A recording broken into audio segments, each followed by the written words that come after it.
Good evening everyone, welcome back again to my YouTube channel. My name is Kevin Sali. Pada YouTube channel ini teman-teman akan menemukan informasi menarik seputaran technical analysis untuk cryptocurrency. So if you do like cryptocurrency, make sure to hit the subscribe button and don't forget to leave your thumbs up kalau kalian suka dengan konten yang saya bahas pada video ini. Guys, anyway, offer saya tetap berlaku. 2000 likes akan saya adakan live streaming di YouTube channel saya. Dan ya, sambil kita menunggu 2000 likes itu bisa tercapai, kita akan berikan analisis seputaran Bitcoin pada hari ini. Oke, langsung aja kita masuk ke dalam pembahasannya. Teman-teman, pertama, untuk mengawali discuss hari ini, saya pengen bahas dulu dari time frame weekly, karena kita perlu ngelihat ya, dalam satu hari 8 jam mendatang, kita akan lihat si Bitcoin ini akan close candle untuk weekly. Dan so far sih bagus teman-teman ya, karena kita akhirnya itu ketahan di exponential moving average 21, yang artinya bisa memberikan indikasi adanya penguatan lanjutan. Oke, jadi semacam kayak testing and then ya potential going up again gitu ya. Nah, cuman permasalahannya sampai mana itu yang sedang kita coba cari tahu teman-teman. Dan sebetulnya sih tetap ada risk di mana kalau misalkan si pergerakan Bitcoin ini mungkin di pekan depan itu nggak sukses ngelewatin kisaran area $50.500, maka ada risk untuk si Bitcoin ini itu mungkin akan kembali terkoreksi terlebih dahulu sebelum akhirnya benar-benar menunjukkan bahwa Bitcoin ini mampu untuk break dari 60 ribuan dolar kurang lebih hingga ke area 100 ribu dolar, di mana banyak sekali orang-orang ini memprediksi ya bahwa Bitcoin itu akan 100 ribu by the end of this year. Pertanyaannya, is it possible? Oke? Nah, teman-teman, saya juga akan munculkan Bitcoin Logarithmic Growth Curve. Nah, seperti yang teman-teman lihat di sini, kenapa sih angka 50 ribuan dolar ini sangat penting ya? Sebetulnya kalau boleh saya tambahkan, itu ada satu lagi yang lebih penting dari 50 ribuan itu, yaitu di kisaran area 52.500 dolar.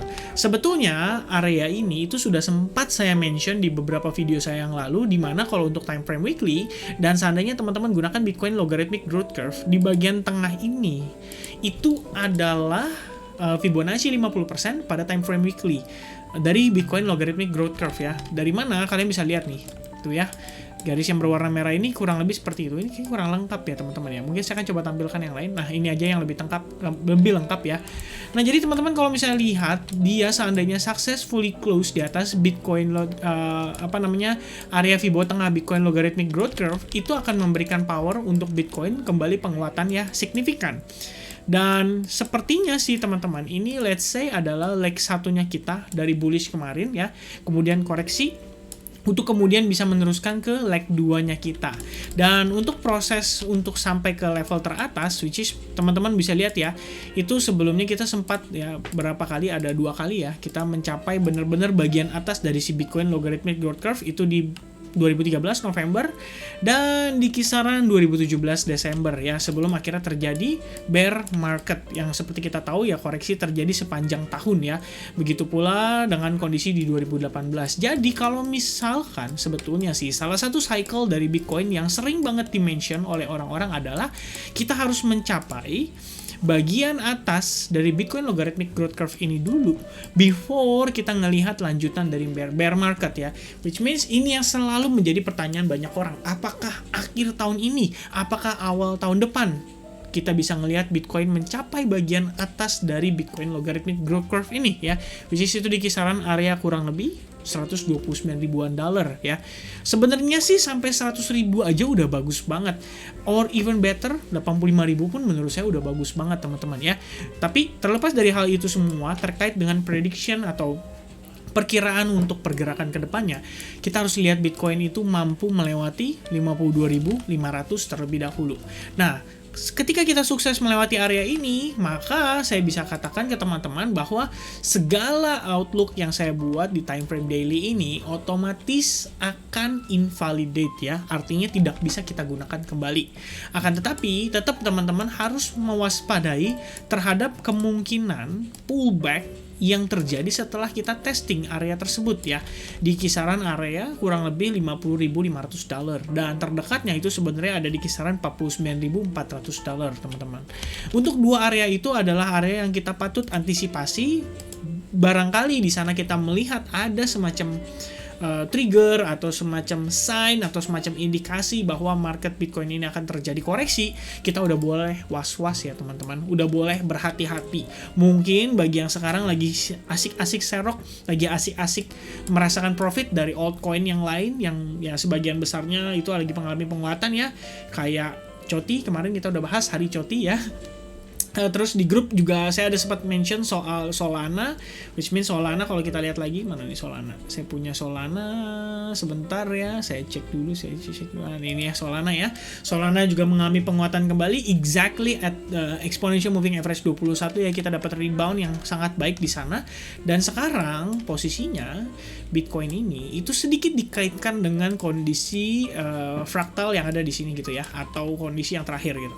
Dan sebenarnya sih memang mirip-mirip teman-teman, akan tetapi ya kita tidak menutup kemungkinan bahwa even dengan kondisi sekarang pun menurut saya sih masih ada potensi kita ngelihat Bitcoin ini mengalami penguatan signifikan hingga di atas area $50.000 ya. Dan tentunya ya so far seperti yang kita udah bahas ya, dari time frame 4 jam kita udah lihat di sini terbentuk semacam bull flag pattern, atau teman-teman boleh bilang juga ini kayak semacam rising wedge pattern ya, which is kurang lebih sama-sama tujuannya untuk ke arah falling wedge pattern ya, which means sama-sama tujuannya itu ke arah bullish gitu untuk pergerakan-pergerakan terakhir-akhir ini.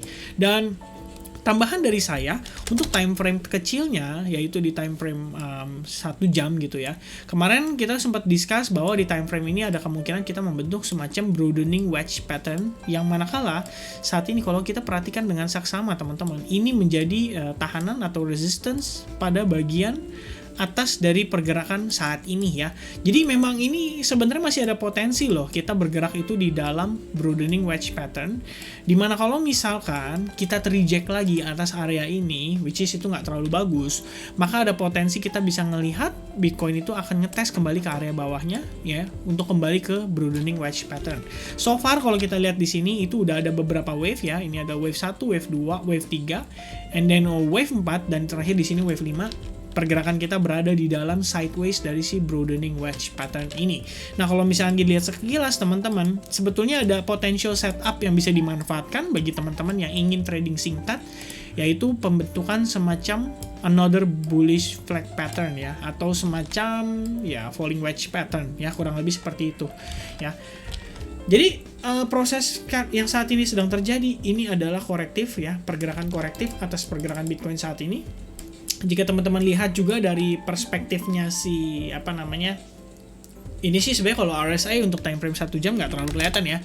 Saya mungkin akan lihat dari time frame 4 jam. Nah, di time frame 4 jam, tadi yang saya bahas tentang potential broadening wedge pattern ini itu perlu diantisipasi karena kita ngelihat di sini ada semacam bearish divergence ya atas si RSI-nya ini. Jadi nggak ada salahnya teman-teman kalau misalkan mau lebih berhati-hati dalam mengeksekusi transaksi dari koin-koin kesayangan kalian. Seperti yang saya bahas juga kemarin, Bitcoin dominance itu memberikan pengaruh terhadap pergerakan saat ini. Dan kita sudah sempat mention juga ya kemarin guys, bahwa si Bitcoin dominance ini kemungkinan akan terreject atas area ini dan akan memberikan sedikit ruang bagi altcoins ya, buat teman-teman yang trading di altcoins. Oke, saya mention ini di Telegram kalau nggak salah, saya lupa sih teman-teman.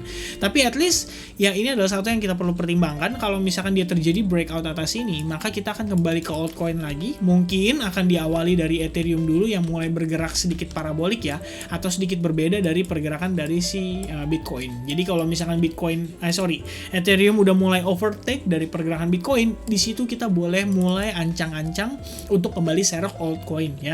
Kalau misalnya kita lihat banyak altcoin yang mungkin bisa memberikan kita semacam potential profit yang lumayan, di situ kita boleh siap-siap teman-teman. Alright. Nah, so far kalau misalkan kita ngelihat Bitcoin penguatan dibarengi dengan Bitcoin dominance yang juga menguat, maka otomatis altcoin juga akan terkoreksi. Which means ingat, positive thinking adalah kita diberikan harga diskon. Oke?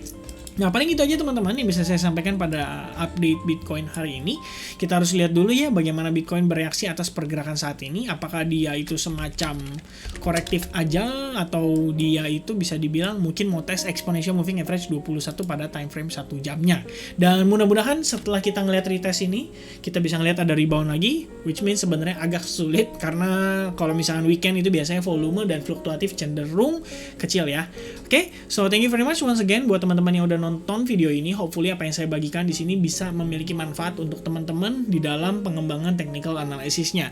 Dan sampai ketemu lagi di video berikutnya. Happy weekend, God bless everyone, cheers.